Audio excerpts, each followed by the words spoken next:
Welcome to our 2023 Medicare Basics webinar. We are excited for you to start learning more about what Medicare has to offer. We are Fanny Pacheco and Kim Caldwell from PBI Insurance. Combined, Kim and I bring over 20 years of experience in this field. At PBII, our primary focus is on Medicare products and how they can best work for you. Today, we will break down the different parts of Medicare, their cost, enrollment timelines, and penalties. Our goal is that you walk away with a better understanding of this federal program.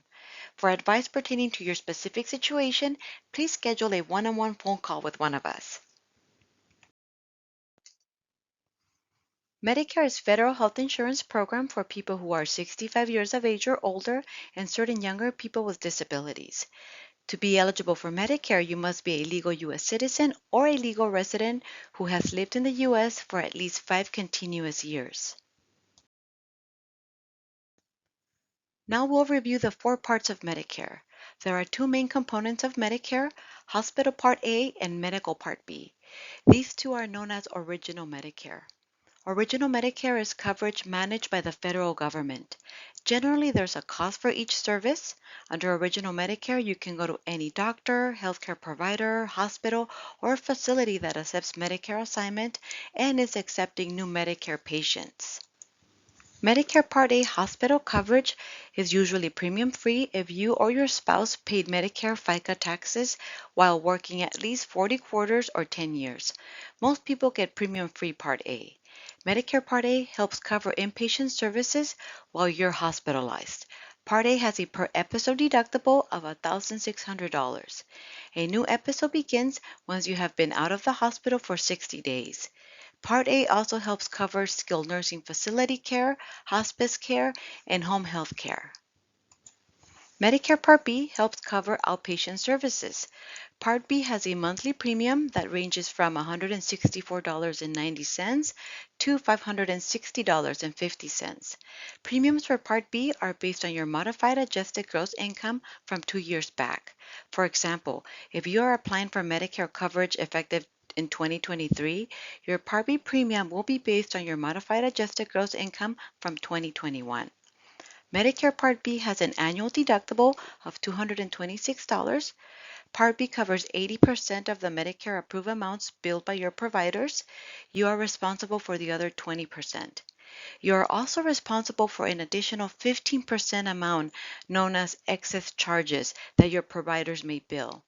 There is no maximum or cap on the amount that constitute this 20% you are responsible for. Your 20 to 35% out-of-pocket costs are limitless.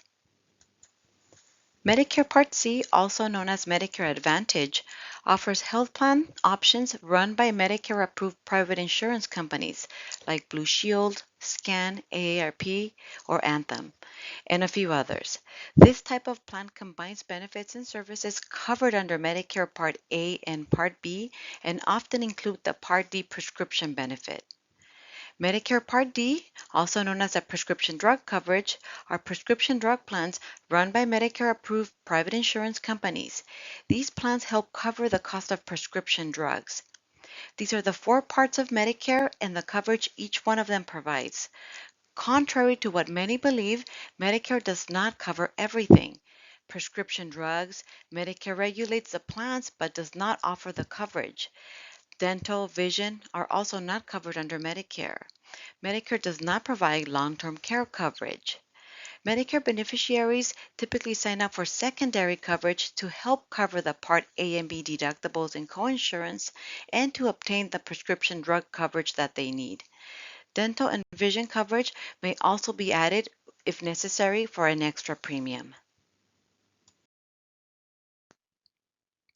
If you are receiving Social Security benefits when you turn 65, you will be automatically enrolled in Medicare's Parts A and B. You will receive your Medicare ID card by mail. Your Part B premiums will be deducted from your Social Security benefit.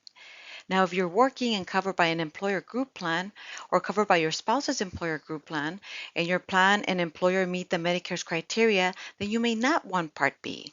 In that case, you can decline Part B by signing the back of your Medicare ID card and following the instructions provided on there. Otherwise, you'll go ahead and accept Medicare Parts A and B, and your coverage will start on the first day of your birthday month. Part C and Part D are not automatic. If you want a Medicare Advantage plan, you'll have to seek the assistance of an insurance agent like ourselves. If you are not receiving Social Security benefits when you turn 65, you will need to initiate the Medicare enrollment process if you wish to sign up. Medicare enrollment is processed through the Social Security Administration office. And there are three different enrollment periods when you can sign up for Medicare. The first is during your initial enrollment period, which begins 3 months before your 65th birthday month and ends 3 months after your 65th birthday month. This is a 7-month window. During your initial enrollment process, you can sign up for Medicare by completing an online enrollment through your My Social Security account if you have one. The process is very quick. It can take about 10 to 15 minutes. However, if you don't have an active My Social Security account, then you can also sign up by calling Social Security and scheduling a phone appointment. The next enrollment opportunity is your special enrollment period. A special enrollment period is available to beneficiaries who opt to waive Medicare coverage because they are covered by a group health plan offered by either their employer or their spouse's employer. Those beneficiaries can use their special enrollment period to sign up for Medicare at any time while they are still covered by that group health plan. You will not have to wait for the company's annual open enrollment. Signing up for Medicare triggers a qualifying event that will allow you to make changes to your employee benefits, such as canceling the coverage. But in order to qualify for a special enrollment period, the employer or group providing the health plan must be a large group. It has to be a large company. I will touch more on this in an upcoming slide. Now, when a beneficiary utilizes a special enrollment period to sign up for Medicare, the process can be a little lengthier since Medicare actually has to verify that you have had previous valid coverage. Therefore, when you are ready to sign up for Medicare after having waived the coverage, we encourage you to start the process at least 60 days before the target Medicare start date.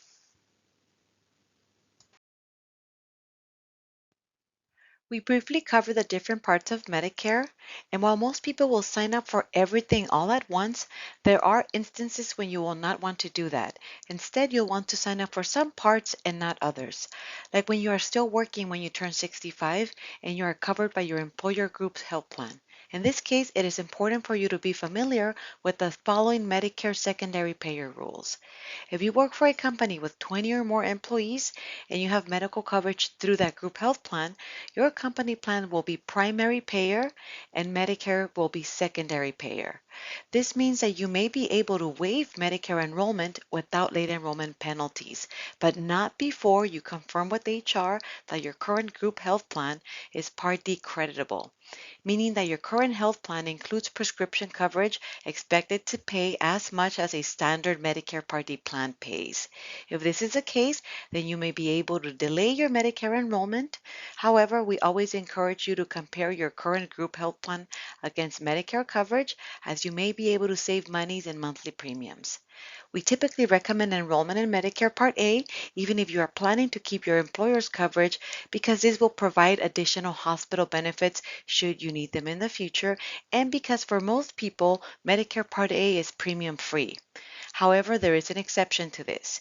If your employer group health plan has a high deductible plan and is paired with an HSA account, then you should not sign up for any part of Medicare, no Medicare Part A and no Medicare Part B. Anyone with an HSA account should connect with a broker like Kim or myself to discuss your HSA rules and to plan on the Medicare enrollment process. Now we move to the right. Now, if you work for a company with fewer than 20 employees, then Medicare is primary payer. You must sign up for Medicare Part A and you must sign up for Medicare Part B, even if you are planning to keep your employer's coverage. You can keep your employer's coverage, but that coverage will become secondary payer. Medicare will be primary payer. Again, we encourage you to compare your current group health plans against what Medicare has to offer, as you may be able to save some monies. But let me be very clear. If you have an HSA and your employer plan covers fewer than 20 employees, you will have to then drop that HSA coverage and sign up on Medicare to avoid any late enrollment penalties or any tax penalties.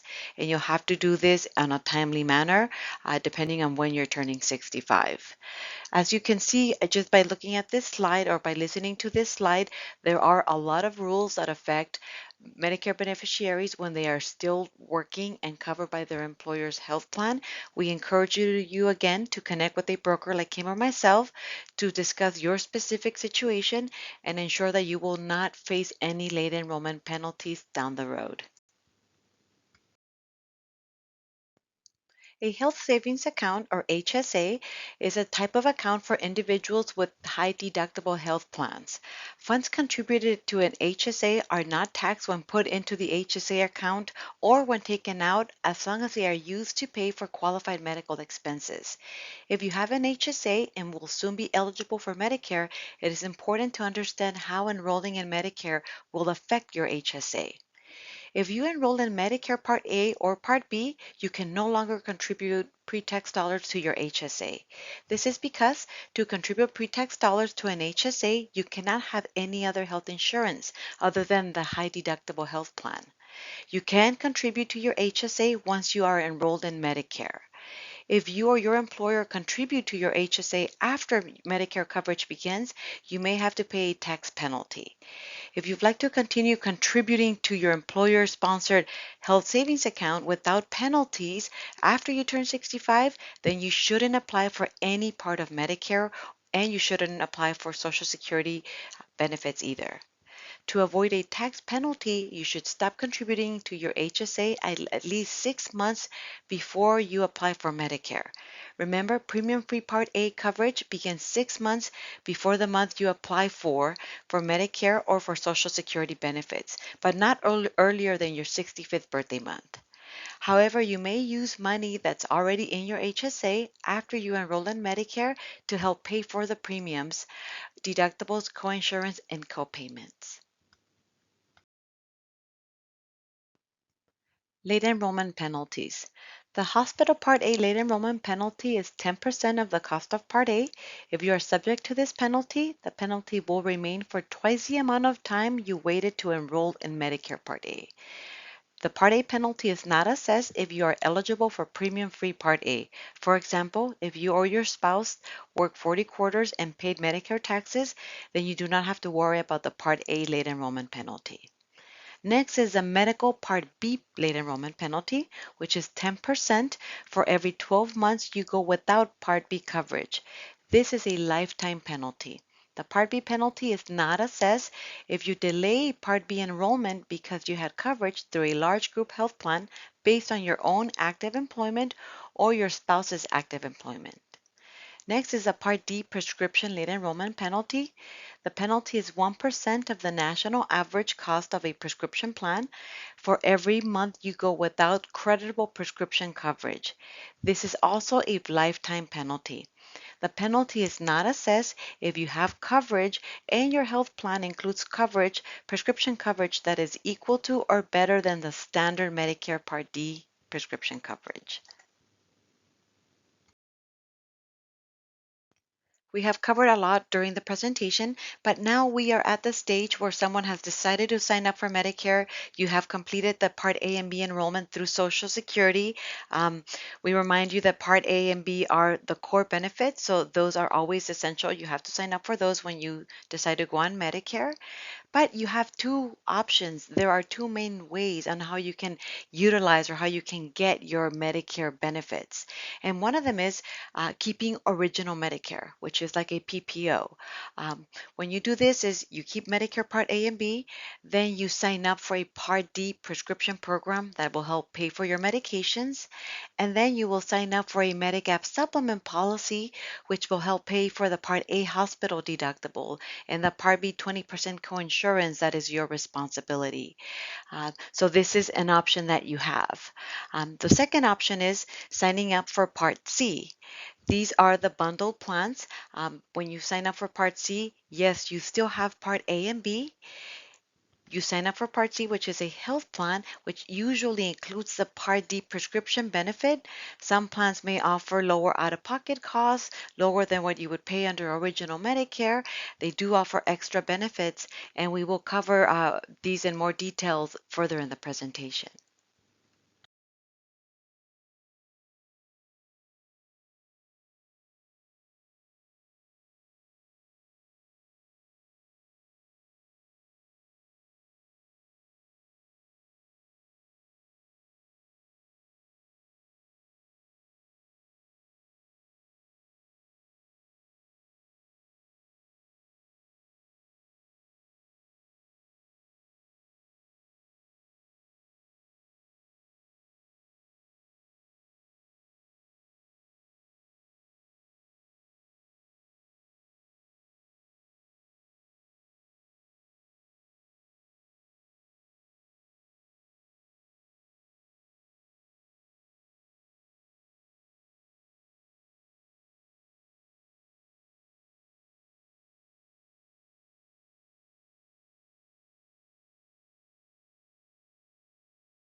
Choosing a Part C plan. Medicare Part C plans are offered by private insurance companies approved by Medicare. If you join a Medicare Advantage plan, you will still have Medicare Part A and Part B, and you will still need to pay your Part B premium. However, you will receive your Medicare Part A and Part B coverage from the Medicare Advantage plan that you choose, not from original Medicare. Part C combines the Part A and B benefits and often includes the Part D drug coverage, which means that you do not have to pay an additional Part D premium for prescriptions, but you still pay copays for your medications, and your actual drug costs can be anywhere from $0 if you take no medications, all the way up to $7,400 if you take expensive Tier 3 or Tier 4 medications. And Medicare prescriptions are broken into tiers, where Tier 1 through 6, where Tier 1 medications typically have copays between $0 to $5. Tier 2 copays range from $7 to $15. And then Tier 3 copays can have either a set dollar amount or it can be a percentage of the total cost of the drug. The higher the tier, the more expensive the medication, the higher your copay will be. Medicare expenses are tied directly to the type of medication that you take. Now, most Part C Medicare Advantage plans, whether they are an HMO or a PPO plan, will require that you choose a primary care doctor, and you will be allowed to see providers only that are part of the plan's network of pre-approved providers. Medicare Advantage plans vary by state and vary by county. Not all plans are available everywhere in every area. When deciding which plan to sign up for, you'll want to choose a plan that covers your medications and that also includes your doctors in their network of providers. Many of these plans also offer additional benefits like vision, optometry, hearing, dental, gym memberships, and a lot more other benefits like acupuncture and chiropractic. These plans renew annually between October 15th and December 7th.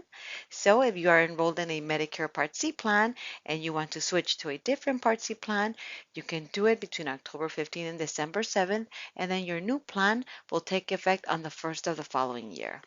Any changes you make, again, will take effect on the first of the year. Very important that you know that once enrolled in a Medicare Advantage plan, switching back to original Medicare and adding a supplement plan is considered an upgrade. Therefore, you will be subject to health underwriting. Choosing a Part D plan. Medicare Part D helps cover your prescription costs. These plans are offered by private insurance companies approved by Medicare. These are also known as PDP plans, and they have a monthly premium that can range from $8 a month all the way to $160 a month. The Part D plan premium is determined by the plan you select. Plan selection is determined by the type of drug that you take. If you decide not to sign up for a prescription drug plan when you are first eligible, you may have to pay a late enrollment penalty later on when you do sign up for a plan. Now, Medicare Part B premiums, those that pay a higher Medicare Part B, like boy premiums, will also pay an IRMA fee when they sign up for a prescription plan. Your actual drug costs will vary. You pay anywhere from zero all the way to $7,400 in cost of medications. Because just like in Part C, the cost of prescriptions under a Part D plan are determined by the type of medication that you are taking. And if you take a Tier 1 drug, your copay may be $0 to $5. Tier 2, your copay may be $7 to $15. Then Tier 3, you could have a flat dollar copay or you can pay a percentage of the cost of your medication. So the higher the tier, the higher the copay, which will pretty much have increase your prescription cost annually. Now, if you're taking mostly generics, it's safe to say that those are always will fall between tier 1 and tier 2. Now, the plan that you choose, you should always check that this plan covers your list of medications. Also, if depending on the pharmacy that you go, if you go to a pharmacy that is not in the plan network, you may pay higher copays. So it's important that you go to pharmacies that are part of your plan's network pharmacies. And again, you always want to confirm that your medications are in that plan's formulary. Uh, a formulary is a plan's list of covered medicines. There is also additional help for those who need help paying for their medication. You can apply for extra help through the Social Security office. Now, prescription drug plan formularies change every year. We haven't seen it not change in the last 5 years. So for this reason, we recommend all Medicare Part D enrollees, we recommend that you reevaluate your Part D plan every year during the annual election period, which runs from October 15th to December 7th. If any changes are necessary, you would make those changes during this time frame, and your new plan would be effective January 1st of the following year. Choosing a Medigap plan. Medigap plans are also known as Medicare supplement plans. These are policies sold by private insurance companies. Supplement insurance can help pay some of the health care costs that original Medicare does not cover, like your Part A and Part B deductibles, and that 20% that is not covered by Part B. There's a variety of Medicare supplement plans available with or without deductibles. You do pay an additional monthly premium for your supplement plan, and Medicare supplement plan premiums do increase annually with age. Some supplement plans include vision, hearing, travel insurance, gym memberships, so there's a lot of extra benefits that these plans also bring to you. These plans renew on your birthday month, not during the annual election period in the fall. So it's very important that someone that has a Medigap supplement policy, again, realize that your plan will renew during your birthday month. And then if you also have a prescription plan, that plan will renew during the fall annual election period. To summarize some of our presentation, we have here your different coverage options. So someone could sign up for Medicare Part A, Part B, Part D, and Medigap Supplement Plan. Again, this is a type of coverage that would allow you to see providers anywhere in the U.S. as long as they accept Medicare assignment. Your other option is to sign up for Part A and B and then enroll in a Part C plan. And again, typically most Part C plans include the prescription component. So they include the Part D drug coverage, and they usually have maximum out-of-pocket annual limits for medical expenses, which is the reason why you even sign up for those Part C plans. Again, that's an option. Plan C plans vary by state, they vary by county, so they're not all available everywhere. And then last we have if you are still working when you turn 65, if you are covered by a large group health plan, then you may be able to waive Medicare enrollment. You could sign up for Medicare Part A hospital coverage if you are not covered under or you're not participating in an HSA. So these are your different types of coverage options. We do want you to realize that when you are turning 65, there's a little piece of Medicare that is the same for everyone, but the majority of the Medicare process will be different for every individual based on your specific situations. So we do recommend that you connect with a broker like Kim or myself to discuss your specific scenario. So what can we do for you? We help guide you through the Medicare Part A and Part B enrollment process. Yes, this is processed through the Social Security office, but we will be here to help guide you through that process. We bring to you extensive knowledge and personalized advice. We are AHIP certified, which officially enables us to assist you with Medicare plan selection. We also work with you during your coverage renewals, so during the Part C and Part D renewal in the fall. And we also work with you during your birthday month supplement renewals if that's something that you sign up for. We are certified in appointment with the top insurance carriers such as Humana, Blue Shield, Anthem Blue Cross, Aetna, AARP. These are just some of the carriers that we are appointed with. Our fiduciary duty is to you. So, yes, we are appointed with many, many carriers. However, we don't have a preference. We will research and recommend the type of coverage that best fits your needs and your budget. So, that's what we can do for you. On the screen, you have our email and our phone number. Please feel free to contact us directly if you have any questions or if you want to discuss your specific situation. Thank you for taking the time to learn about Medicare. We know that this is not the smoothest of processes, but do know that we are here to help guide you through this enrollment and through your Medicare journey.